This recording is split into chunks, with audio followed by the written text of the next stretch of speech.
That movie sucked. I kind of liked it. Movie Night Crew Network. The old lady in the middle took out a huge pair of scissors. Gold and silver, long-bladed, like shears. I heard Grover catch his breath. "We're getting on the bus," he told me. "Come on." "What?" I said. "It's 1,000 degrees in there." "Come on." He pried open the door and climbed inside, but I stayed back. Across the road, the old ladies were still watching me. The middle one cut the yarn, and I swear I could hear that snip across 4 lanes of traffic. Her 2 friends balled up the electric blue socks, leaving me wondering who they could possibly be for. Sasquatch or Godzilla?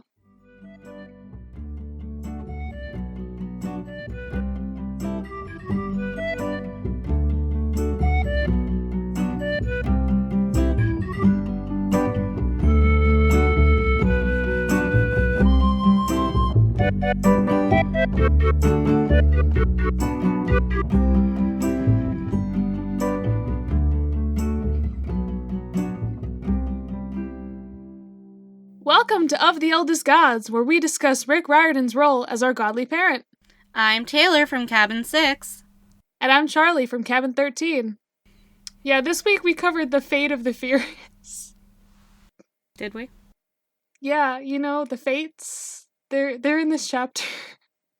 I can only come up with bad jokes, listeners. That's what I'm here for. Okay? Well, I have never seen a single Fast and the Furious movie, with the exception of Tokyo Drift. So unless you want to talk about Tokyo Drift, I did the wrong thing this week. I haven't watched any of them, so that would be funny if we tried to talk about any of these things. Okay, so let's talk about 3 old ladies knit the socks of death instead. Yeah, that's what I did the work for, actually. In case you didn't do your reading this week and you want a quick recap, the year is wrapping up at Yancey Academy, and it did not go well for Percy. He finds his grades slip from a D to an F and faces constant confusion about the mysterious Mrs. Dodds. The only 2 good things about Yancey are Mr. Brunner's class and hanging out with Grover, but that is about to change when he finds out he will not be asked back next school year. Before taking his Latin final, he goes to visit Mr. Brunner for some help. Instead, he hears Grover talking to him about Percy. An added bonus, they are talking about keeping him alive. Mr. Brunner leaves Percy with a reminder that Yancey is not right for him, which is not the greatest thing to say to a 12-year-old. On the last day, Grover and Percy head back to Manhattan on a Greyhound, and Grover is forced to reveal a little bit more about his life. But not enough. Their trip is halted by a bus malfunction, and they are greeted by 3 old ladies knitting some socks and clipping a thread. And that's what you missed on Glee. Well, yours was actually funny. I was born Mine with a gift, funny. man. I don't know what to tell you. XOXO, Gossip Girl. That's literally all I know from that. That's my only reference. That's all I got. Hey, so back on this episode of Where the Fuck Are We? We are in the Hudson River Valley. We don't know exactly where the Yancey Academy is located. It's never explicitly stated in the books. But judging by his description, it's probably somewhere on the Upper East Side of New York in the Adirondacks. So he talks about a lot about following the Hudson River down on their Greyhound leading into Manhattan. So that is the most likely where we are in this chapter, somewhere in the Adirondacks along the Hudson River, hoping for the very best. But who knows? We don't know. I'm just using my context clues. I hope my elementary school teachers are real proud of me. Who the fuck are we this week? Well, that's where the fuck we are this week. Am I? Who the fuck are we? Well, I think we're still Percy. Yes, you in fact are Percy now. Damn it. That's who you are. I need to go tell Joe. He might not know yet.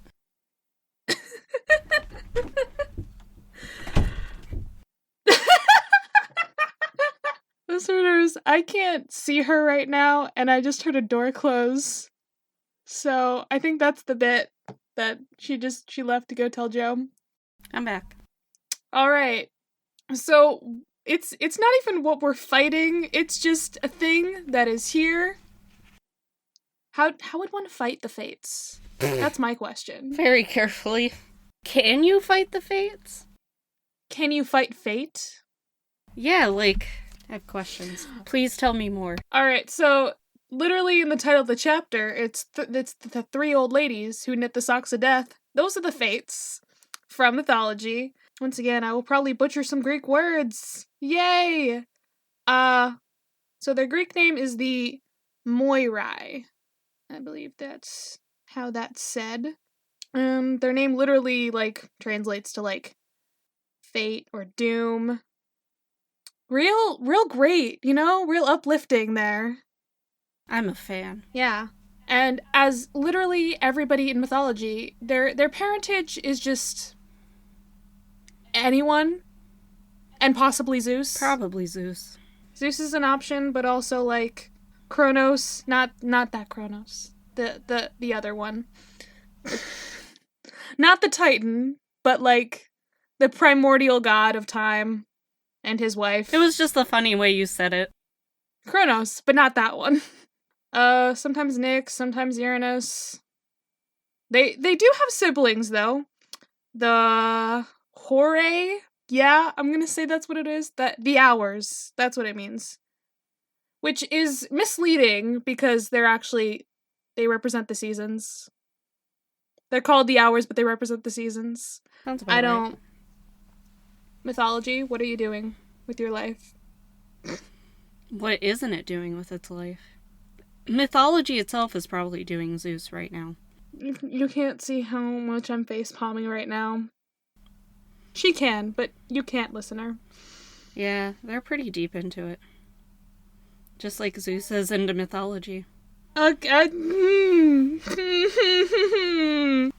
So their origins, they were once, like, one goddess, it looks like. Moira? That makes sense. Yeah. But, you know, like, eventually they became three goddesses because, you know, the rule of three. Three is better. And also, were the Greeks copying, like, the three Norns from Norse mythology? Probably. They're kind of, like, almost exactly the same. I like to... Three goddesses that rule over fate and destiny and just bad shit happening in your life, basically. Yeah, I just accept that everybody copied each other. Yeah. Most mythologies copy each other. I just love that, like, these three are just... They don't seem to ever be in positive context. It's always just bad shit happening, not like...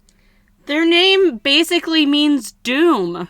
Exactly. That's what I said that specifically because of that. Like, it just works thematically.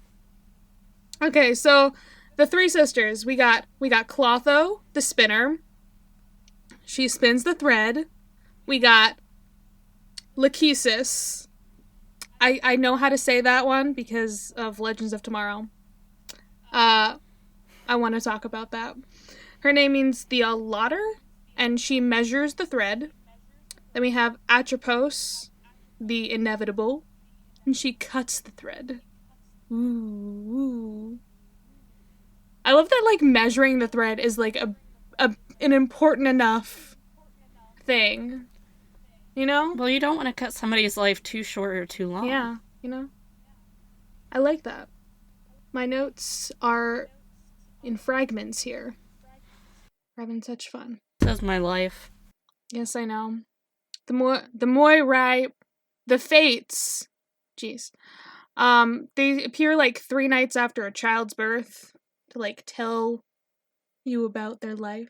Tell, like, the parents, like, oh, what's gonna happen to this child's? They're gonna die someday. And, like, it brings up, and it specifically brings up, Meleager, who's, like, his fate is very interesting, cause his life is, like, tied to, a piece of wood, and if goes aflame, then he dies. Maybe that'll be important someday. Maybe not. No, definitely not. Yeah. It's just interesting. I like the fact that we got, like, triple goddesses. I love triple goddesses. The rule of 3. They work. It fits. It's basically all I had to say, is that they're cool and they're fucking scary. My favorite type of women. I'm not lying. Scary women are the best. They don't let themselves be fucked with, and it's beautiful. Oh my goodness. So you know what's bad when I'm just silently laughing? That's worse than me cackling. Honestly. I'm funny. Yes, you are. Okay, now let's talk about the chapter. You know what we open up on this chapter with? You know what we open up with? Hallucination! Gaslighting!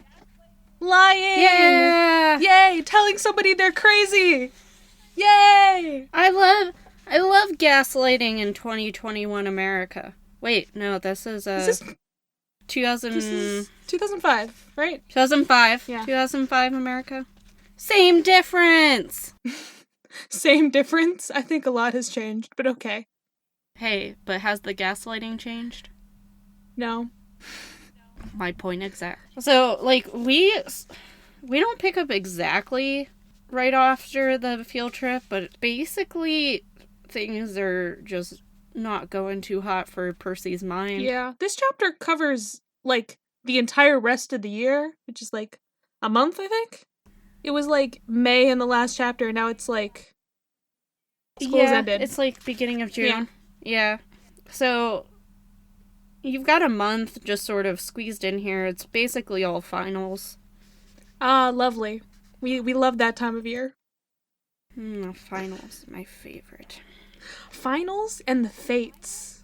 Ooh. Very fitting. The fate of the finals. The fatal finals. Yeah, we did it. So, I think it's really telling, like, right at the beginning, he's talking about how the campus is playing tricks on him. Yeah. And we hear Mr. Brenner mention something about the campus and imagination later in the chapter.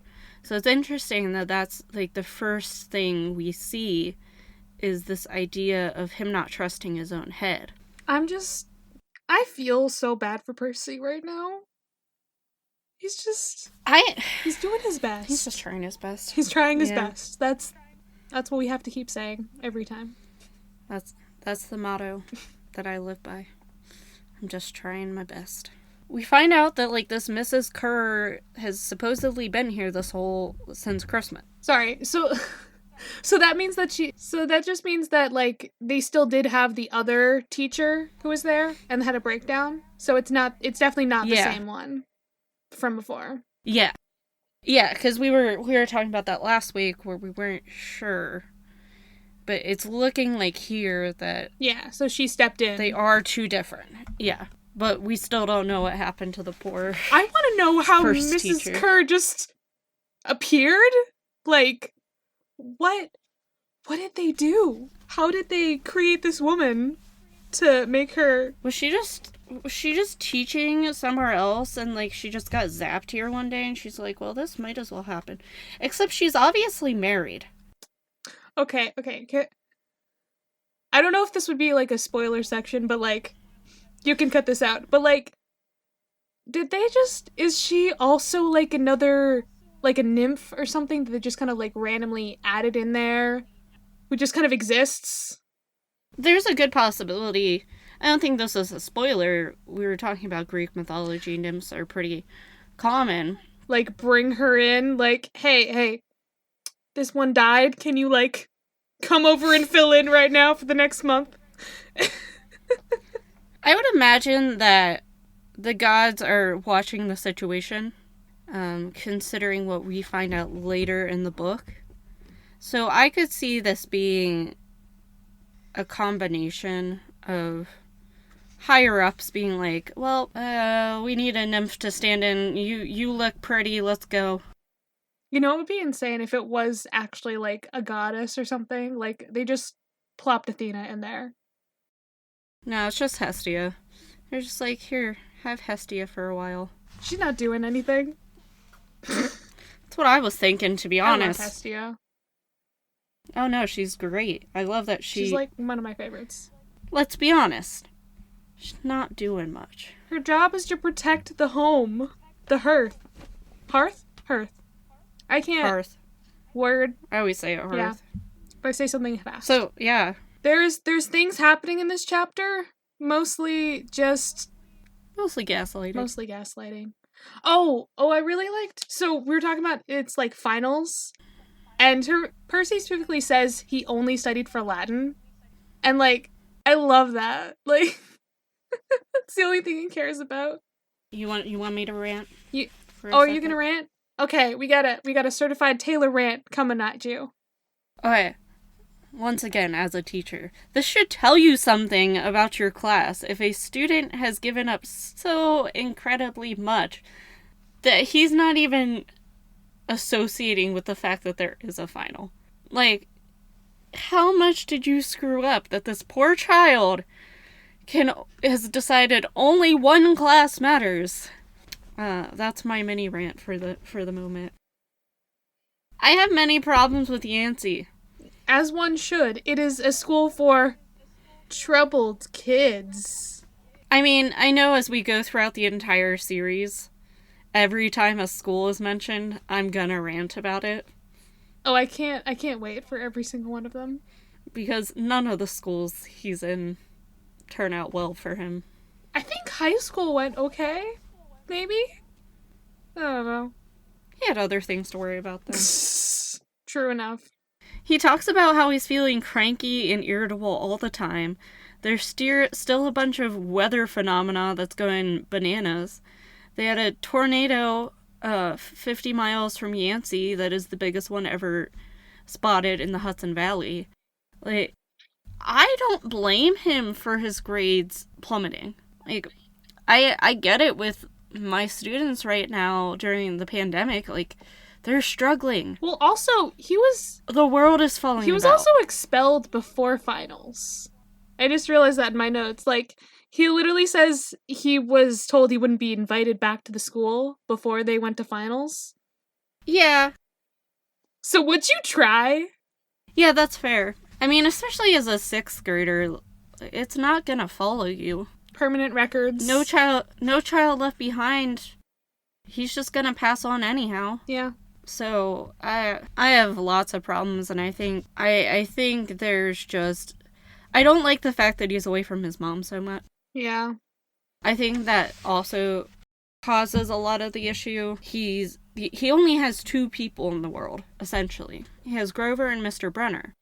And he knows Grover's lying to him. I mean, he also knows Mr. Brenner is lying, but, like, Grover is supposed to be, like, his best friend. His best friend. And Grover's very apparent that he's lying. Yes. So, I don't know. I feel like having my best friend lie to me over a teacher. Yeah. I think it would suck to have the teacher lie to you, but then it's a whole nother level if it's your best friend. Yeah. Well, like, for Mr. Brenner, it's the whole, like, adult lying to you because you're a child trying to protect you thing. When Grover's, like, on Percy's level. So it's, like, different. Yeah.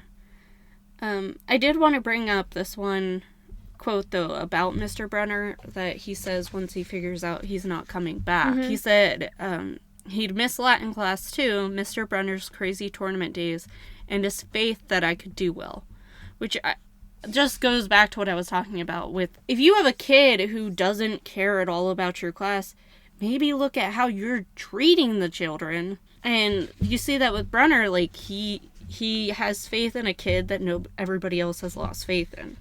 Yeah. Be more like Mr. Brenner. Yeah. Also, so, like, the next thing that happens is, before finals, Percy goes to ask for help, like, is it the night before? Yeah, the night before. Good thing the teachers live at the school. Is this fucking like, Hogwarts? It's just funny. It just feels like that procrastination feel, like, I don't want to ask for help. Oh, I don't want to ask for help. Okay, fine, I'm gonna ask for help. But it's like at the last fucking second. My kids this last weekend as the semester wrapped up. Yeah, literally. You were mentioning this. If you're a child, first off, you shouldn't be listening, because this is rated E. For everyone. Sign off, if you are still listening, don't email your teacher at 2 a.m. and get mad when they don't answer. This has been my PSA. Teacher PSA is with Taylor. I mean, he's at least trying to study. It all comes back to the fact that he doesn't want to disappoint the one person who has faith in him. Yeah. So, we get in, he's about to open the door. And then he just listens in because he hears his name. Which, the fact that he's like, I dare you not to try to listen if you hear your best friend talking about you to an adult. Yeah. If I'm, like, walking around the corner in a hallway at school and I hear my name being talked about by two people I know, you bet your ass I'm gonna stop. I would both be like, oh, I don't want to hear this, but at the same time, my curiosity would be like, you're gonna stop and listen to this. And it's probably gonna be bad. And, what we see, with their conversation, it's pretty good. You know, there's time. some, very vague things talked about. Yeah, we get the first mention of the mist. We don't know what it is yet. Wait, but did they say that? Yep. He talks about the mist is convincing or covering things up for the students and staff, and his imagination basically saying that they want him to think he's crazy because everybody else isn't thinking that way. And we don't know what the mist is yet, but it's obviously something that's covering up what's really happening. We also see the mention of a kindly one. As I mentioned in the last episode, the kindly one is the other name for the Fury. Our dear friend Mrs. Dodds, rest in pieces. Rest in dust. Rest in dust. So, everything just leads up to them saying, let's worry about keeping Percy alive until next fall. Yikes. I don't blame him for dropping his book immediately as you hear that. Yeah, I don't think I would have stayed silent at that point. I probably would have been... I would have been like, fuck. And that's when we see some weird stuff with Brunner, too. Yeah. He says he has an archer's bow. To be honest, Brunner probably just has an archer's bow laying around. He had a sword in his office that he just brought out, so... That's not the weird part to me. No, it's really not. Which is the best part, is like, it just doesn't faze me. Now, when you hear clop, clop, clop while you're in the middle of the school... obviously that's, he moved a desk or something. I don't know what he's doing. Is it a coconut? Yes. He has some coconuts that he was just... I don't know. He wanted them for ambiance. He wanted that clop, clop, clop. Why would he have coconut? Do you know what I'm referencing? I don't think so. A Monty Python and the Holy Grail? Nope. I haven't seen this. That's impressive because I don't see a lot of things. Well, for once, Taylor has seen a thing that I haven't. Besides Tokyo Drift. Only good Fast and the Furious movie. That's only because I haven't seen any of the other ones. So, yeah, Percy freaks out. Did he say if he thinks he did well? I feel like he was like, nah, names. I probably did not do well on this. No, I'm pretty sure his eyes swimming with all the Greek and Roman names I'd misspelled. Mr. Brunner called me back inside. Yeah. He doesn't really mention anything. I mean, he's still stressed out because of what he heard the night before. He couldn't sleep. Oh, then he has the convo with Mr. Brunner. And Mr. Brunner's like, you're not normal, Percy. Oh, yeah. And Percy's like, thanks a lot. I like how Grover was so done when Mr. Brunner mentioned that he had to take exams the next day. Like, Yeah. Grover just completely forgot that that's a thing. But I'm a big fan of Mr. Brenner's speech about how he's not right for Yancey, or more like Yancey's not right for him. Stop being so vague. I hate this. Aw. It really doesn't sound good. Imagine life as a 12-year-old again. No, don't. That's scary. No. I blocked that out, please. But he does it in front of everybody. That's the worst part. Like, there are kids still in the room, including fucking Nancy Bobbitt. Yeah. Mr. Brenner, please That's don't. like if I brought a student in and was like, hey everyone, they failed the last test. Give it up for them. They're not a great student. If you want to have trust with somebody, maybe don't call them not normal in front of people that hate him. Yeah. Just a pro tip for anybody wanting to have normal social interaction out there. Speaking of social interactions, then he talks with all the other kids, and they're all rich kids. Apparently, like, the kids must not think Percy's as bad as he thinks they are, because they invite him into the conversation. Yeah. So that's something I didn't notice until this read-through, is like, they were talking to him, they were trying to bring him in. Yeah, it's really only Nancy who's like an asshole. Yeah, so I would like a book solely about Percy's year at Yancey. With these delinquent boys, you know? Like, Diary of a Wimpy Kid style. Oh my goodness, no. It'd be beautiful. They get the cheese touch. It's great. So, the nice thing is he's going back to Manhattan. He gets to see his mom. And Grover also happens to be going the same way. Yeah. No, I just really like the fact that he was complaining about these rich kids, though. And he's just like, I'm just going back to the city. And then they just stop talking to him.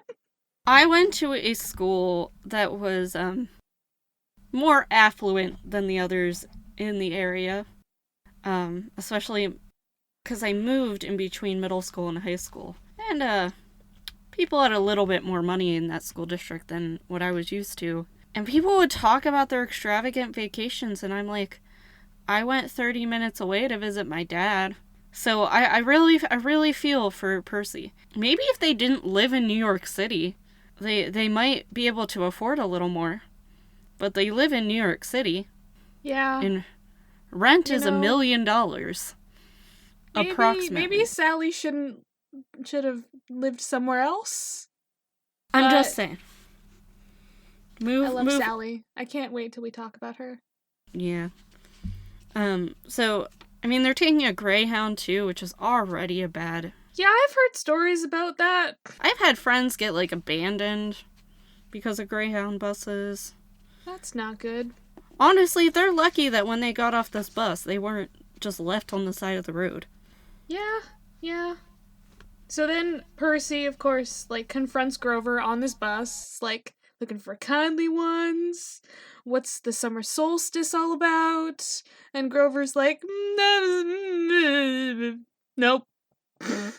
And my favorite is, he's just like, you're such a bad liar. And he knows Percy's dyslexic.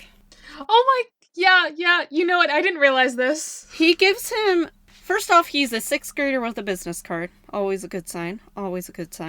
He gives it to him in really fancy cursive.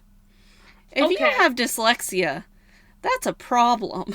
And we also see how you talked about last week with names having power. Percy goes to say Half-Blood Hill, which is the name of his place, and he immediately stops him. Good, I should just do, like, a myth corner just about, like, names. The power of names. Because that's such a theme in a lot of different myth and folklore stuff. Reminder again to submit names for what we should call the myth section of our podcast. Yeah. So far, geography, I guess, is just where the fuck are we? And whenever I talk about history, it's going to be why the fuck are we? Why? I'm great. Yes, you are. I love you. I love you too. Okay. Even though I text you I hate you on a pretty regular basis. Okay, so I feel like this may be your rant, cuz I was texting Taylor while I was reading this, being like, wait a second. Did we talk enough about Grover at this school? Because right now, like, Grover's talking about how he needs to protect Percy and all that stuff. I feel like this is where you could talk about, why is Grover at this school for troubled kids again? I have questions. Yeah, so the only thing we find out about Grover in the last chapter is that he has something wrong with his legs.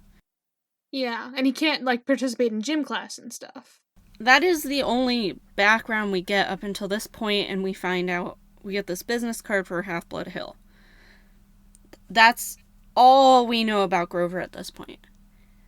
So we were texting and talking about, well, why would a kid who just seems to have a disability be at this school? For, like, delinquents. And it's also established that he's much older than everybody else. Percy describes him as being like 16 in 6th grade. Did he say that? I know he was like, oh yeah, he's already got like facial hair and such. Yeah, so he views them as like an older teenager when he's 12. Mm-hmm. So my theory is, if we view Grover as just an everyday kid, mm-hmm, I think it's just everywhere else gave up on him. So they sent him to the last place that they could think of that might take a kid like him. It's just so sad. So, unfortunately, this is a thing where some public school districts will push for students with, especially intellectual disabilities, to go to other schools, so it does not affect their scores. That also says something about just the fact that school funding and everything is based on scores, but that's another issue altogether. So, if you have a kid who obviously has physical issues that can cause him issues that might not allow him to succeed, don't send him to a school that's meant for troubled kids. He's not troubled, he just needs help. So that is my theory about how Grover ends up there, because he's not like any of the other kids that Percy encounters, and that's probably why Percy is attracted to him. Yeah, because Percy specifically describes everybody else as a delinquent, including himself, but never does he use that word for Grover. Grover seems like the nice kid who just seems very out of place at Yancey. So, yeah. The fact that Percy doesn't seem to, like, question, like, I don't know why Grover's here, but, like, Yeah, it's, you know? That's my working theory, and it's interesting because while in this series we do find out the real reason he's there, as, like, a best friend, you would think you would question that after a while. Yeah. Like, what have you done in the past that you're here for? And as we know, Grover's a bad liar. Yeah. So, these are questions, like, I don't think... It's nice that we have these conversations because they're not things I would think about when I'm just reading it. Grover's backstory is just very non-existent. I'm very glad I thought about this while I was reading. Yeah, and I mean, I know I had my rant last week about the idea of troubled kids to begin with, but especially a kid with a physical disability, a physical issue doesn't mean a learning or intellectual disability. Yeah. It doesn't mean he has an emotional disorder. It doesn't mean any of that stuff. So the fact that he's being categorized with kids that probably do need help for emotional behavioral disorders or learning disorders, things of that sort, you could take it as just how broken everything is And this has been my episode of Why is the Education System in America Fucked? We just have a lot of Taylor segments about complaining about the world. We're out of school after this chapter, so I promise it won't be as bad. Well, then we can complain about everything else in the world. I'm very passionate about it as a teacher. Onto a lighter note, back to what it says on Grover's card that he hands Percy. He's a keeper. Maybe they both play Quidditch, and they're in a relationship. He's a keeper.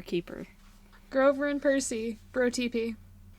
I love their friendship. Yeah, so then we also go to, like, Grover being like, oh, I'm here to protect you. And Percy's just like, I lost sleep because I was worried you wouldn't wake up the next day because somebody beat you to a pulp. Yeah. And it's great how well timed the bus breaking down is. Yeah, okay. Like, this is just, like, some weird-ass shit. I want to know, did the Fates cause the bus to break down at that spot? That's what I think. That's honestly what my mind thinks is they caused it, because they pull out like a weird chunk out from underneath the bus, and everything gets better almost exactly after he sees them snip the thread.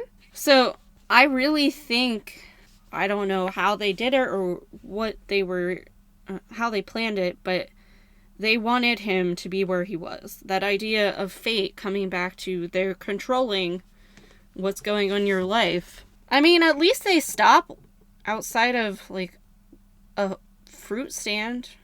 I want a jug of cider. Sorry, I was just looking to see if, like, anything else in that scene had any significance. Because I'm just like, I don't know. They were under a specific tree, and I was just like, is this significant in any sort of way? But it doesn't seem like it is. I mean, does Greece have maple trees? I want to say probably not. I mean, that doesn't have to be, it could be like, it could be a symbol for something else, you know? That's what I meant. I mean, so, obviously it's a symbol for Canada, but, like, strength and endurance? I could potentially extrapolate on that, but I feel like that could be spoiler territory. Oh, good. There is a type of maple tree that grows in southern Greece and southern Turkey. Very specific to those places.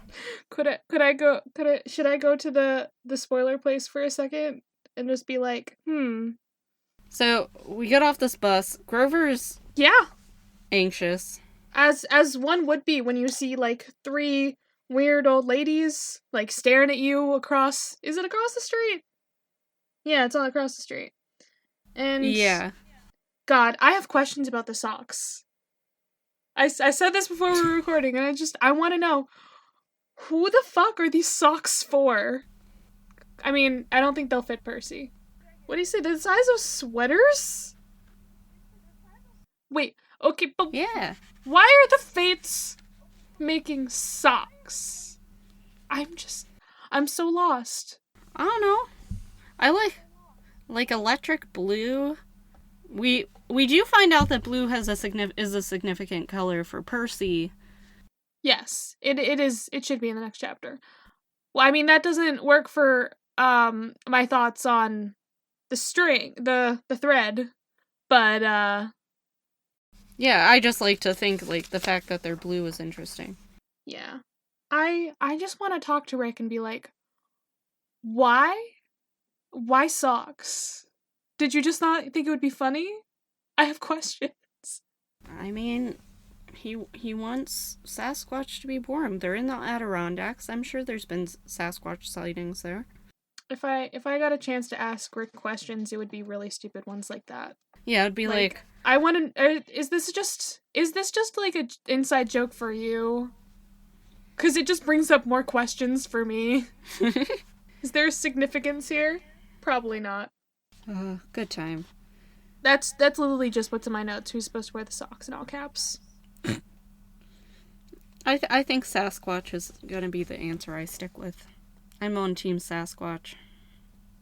So yeah, Percy, like, specifically, like, watches them as they're cutting the yarn. And he hears the snip. And he immediately starts feeling sick as soon as it snips. Did he say that? Yeah, he's starts feeling feverish as if he'd caught the flu. And then Grover's shivering and his teeth were chattering.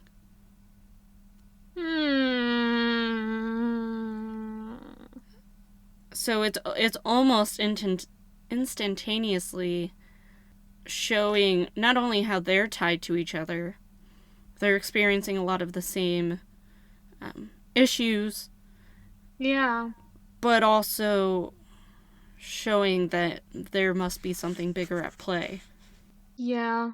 I mean, it could also just be because they were in the presence of, like, some very important, possibly primordial, like, goddesses.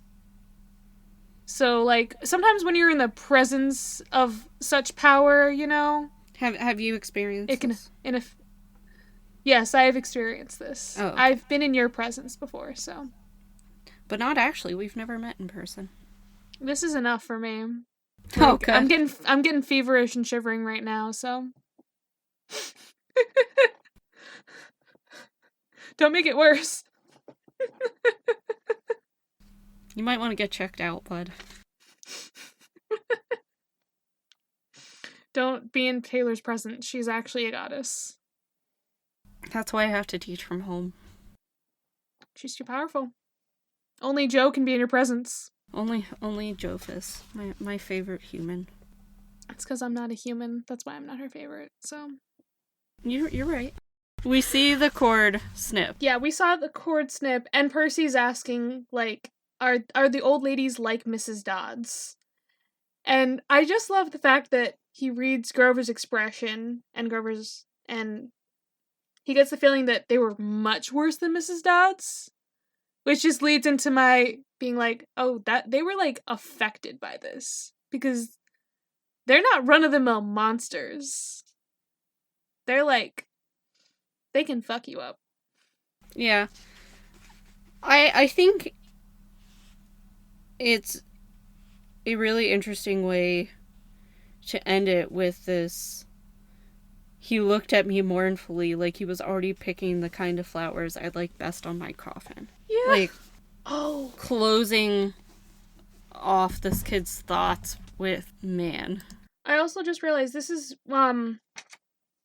so I will always notice this when I was reading the books, but this is the first time that, Grover makes, like, a gesture with his fingers where he's, like, awarding evil.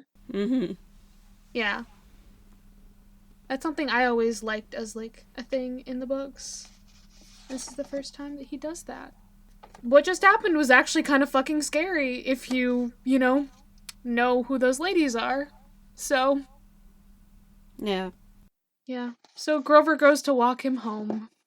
So Grover's like, it's always 6th grade. It's always 6th grade. Does this mean something? What always happens in 6th grade? Puberty. Okay. Yeah, that is the thing that happens. That's the end of the chapter, though. I love that we talked a lot about that chapter, even though I was like, there's nothing happening in this chapter. Yeah, I think so you and I have both read these books before. Yeah. And I think the nice thing about us zeroing in on stuff that is just right in front of us is we see more. Yeah.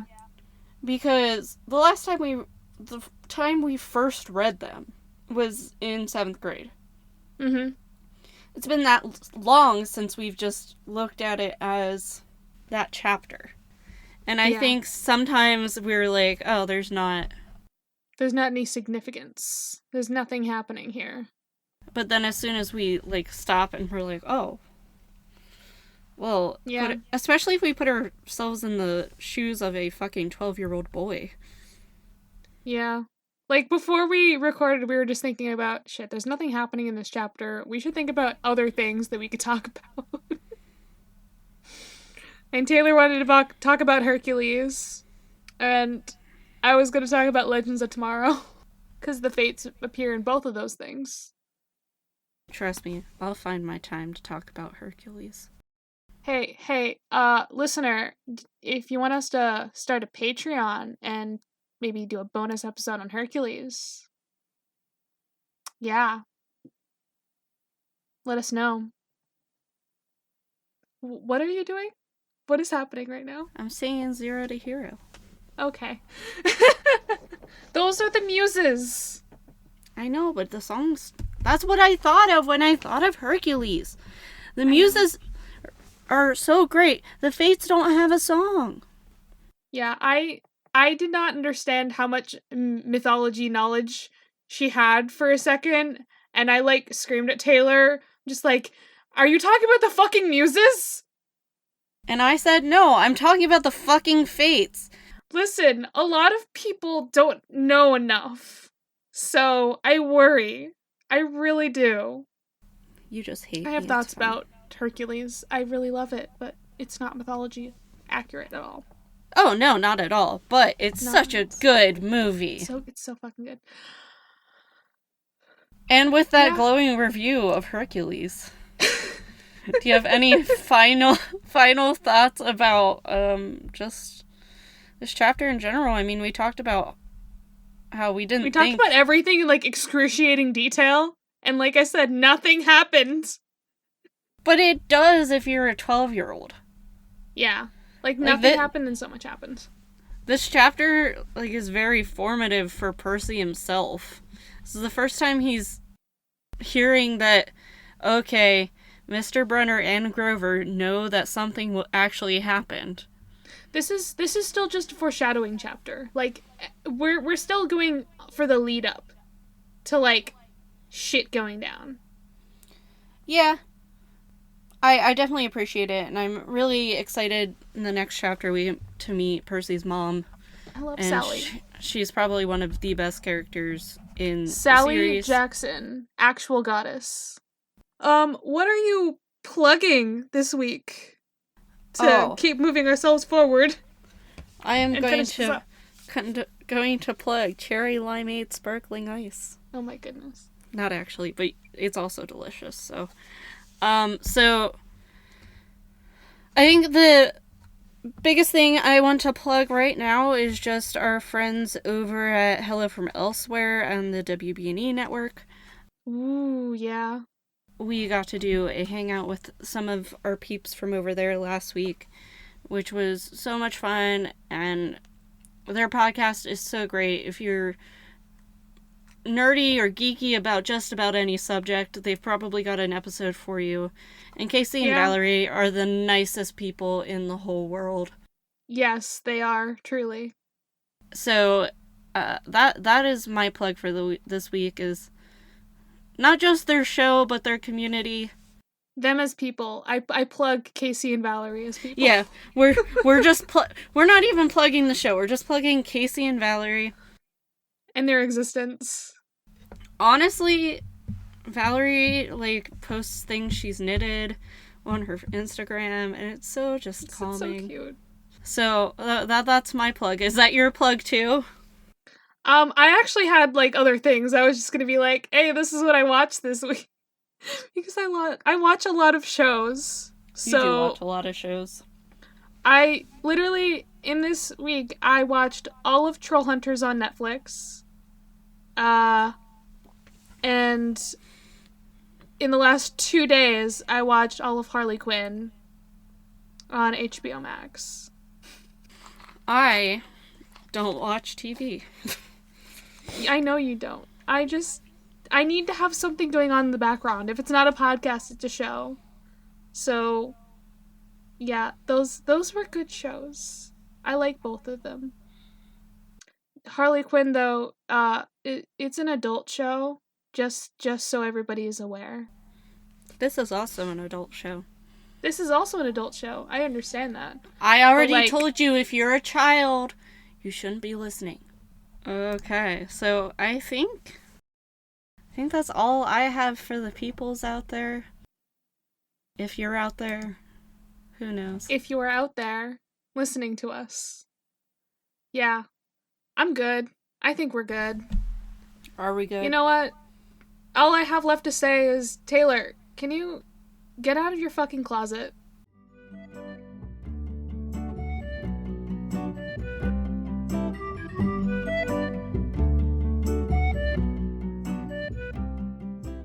You can follow the podcast socials at Of the Eldest Gods Pod on Instagram and at Of the Eldest Gods on Twitter. You can send an iris message to us through oftheeldestgodspod@gmail.com. You can follow me, Taylor, at Taylor from Cabin 6 on Instagram, and Historical Femme, spelled FEMME, on Twitter. Catch me on episodes of the Restricted Section, Hell from Elsewhere, and True Stories of a Tryhard. You can follow me, Charlie, at GreenPixie12 on most platforms, mainly Instagram and Tumblr. But on Twitter, I'm at GreenPixie123, which I'm not salty about. No, not at all. I also have an art Instagram that I sometimes use at GreenPixieDraws. I sometimes do the YouTube thing on my channel, Charlie Mack. That's MACK. And I also have another podcast called Fandom's Gone Wrong, where my mom and I talk about movies, TV shows, books, and whatever other fandoms we enjoy. You can find that on all the major podcasting apps. Our music was written by Nora Strauss-Riggs and recorded and edited by Ian Emmerich. You can find Nora at Kane_I, that's I as in the body part, on Instagram and Twitter. Feel free to message her about making music for your project or editing your pod. She's the host of Siblings and Fandoms, where Nora and her sister Maddie talk about fandoms they're part of, ones they're not, and everything in between. She is also the host of Modern Musical Origin, which is an informative show delving into the history of different instruments and styles of music. You can find both of those pods on all the major podcasting apps. We are proud to be a part of the Movie Night Crew Network, which features the Restricted Section, a chapter-by-chapter Harry Potter pod with lots of spoilers all the time, and the Movie Night Crew.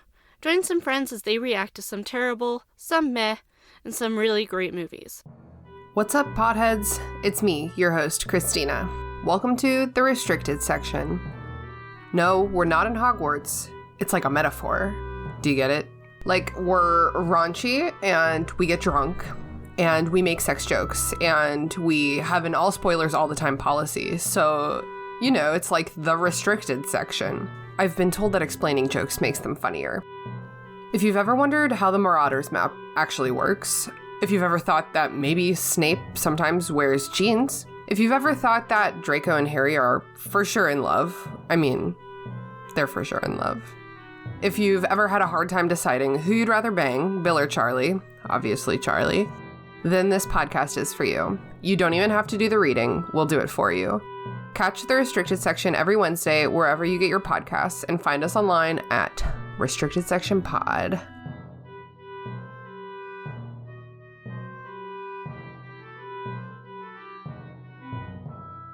Of the Eldest Gods is based on the series by Rick Riordan. Right now, we are discussing Percy Jackson and the Olympians. Remember to follow us on your favorite podcatcher and meet us back here every Thursday.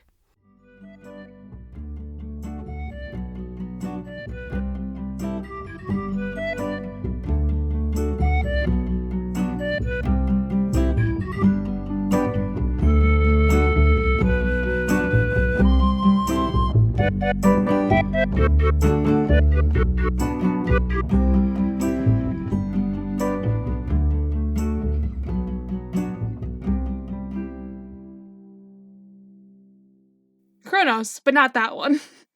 Yes. That movie sucked. I kind of liked it. Movie Night Crew Network.